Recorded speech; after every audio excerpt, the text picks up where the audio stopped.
They say there are 5 stages of grief: denial, anger, bargaining, depression, but at this point everyone's screaming, EA, you can't recreate that again. It's been 20 years, just let it go. I want you to imagine something. It's 2006, a warm and sunny day of summer. You're playing your favorite video games, Need for Speed Most Wanted and Carbon with your friends. Tonight, your dad is going to rent the VHS of Fast and Furious Tokyo Drift. It's all perfect and life is beautiful. But no one told you that life's not gonna be this way. How time goes by. It's 2016. You're all alone in your room, in a cold day of winter. You have no friends, you hate every new Fast and Furious entry, and you wish you'd die before the end of this stupid race in Need for Speed Rivals. But let's rewind for a bit to see what exactly happened in between. Need for Speed took an important step with Underground 2, and slowly but surely, the franchise was getting more and more noticed. At the same time, Fast and Furious 2 was getting a good reaction from the audience. Both of the titles were getting prepared for a big leap, not knowing how this can change our lives and ruin theirs. As you may know, many people believe that Need for Speed fell in the pit of Fast and Furious. It tried to be more like them and failed, or actually succeeded, and that was the tragedy. I don't completely agree with this statement. You have to look at it from the other point of view. Fast and Furious was doing great at the time. It wasn't a pit back then. I think it's more reasonable to say that both of the franchises started to have an effect on each other, and a short golden age began in the cost of the whole franchise. Before watching the rest, this is Old Soul and we're talking about the downhill of Need for Speed games. If you enjoyed, hitting the like button and subscribing is the best way to support me. Thank you.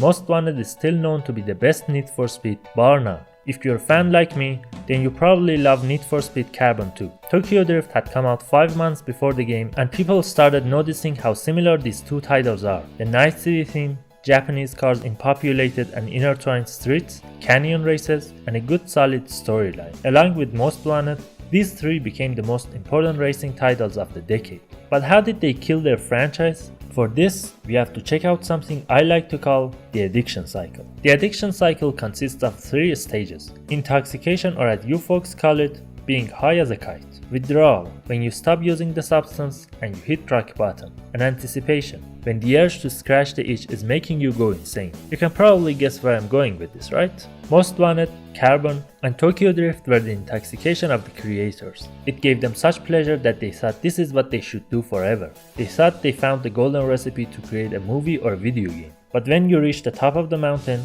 it's all downhill from there. Now comes the withdrawal, when the fad died out and everyone wanted to try new things, like the golden age of Call of Duty series. By the way, this exact same phenomenon happened there too, and they still haven't recovered. Anyway, the creators thought they should keep going, and that leads us to the anticipation part. I need to create another Most Wanted. Let's shoot another scene of Dom eating lunch with his family at the end of the movie. I swear to God, just one more and I'll be satisfied. More excitement, more adrenaline, more betrayals, more resurrections. They forgot the fact that they're just making bad copies of their last works, and this threw them in a loop. A cycle that feeds from your body, in this example the franchise's name and reputation, until a rotten corpse is left.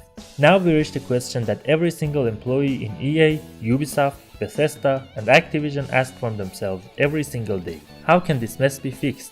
First, we should think about the potential. In my humble opinion, the capacity of greatness in a racing game is Need for Speed Most Wanted. I don't think any game can ever top that. So first, developers should stop trying to do so. Secondly, there are lots of ways to tell a story, other than being trapped in a city trying to make a name for yourself. Remember back in 2011, some dum-dums thought the world's gonna end on 2012? About that time, a game came out about racing at the end of the world. Cities are getting torn out, but you just wanna enjoy your race. Unfortunately, I don't remember what was the name, but tell me in the comments if you do. Another example would be the movie Death Race. That's what we call original, making something new, instead of recreating Most Wanted for the 6th time. Hey Criterion, here's a free plot. I spent exactly 6.5 seconds to come up with it. A retired racer gets a visit from a dangerous gang. They have kidnapped his daughter and want him to do an important race and accidentally kill another racer who has a beef with the gang.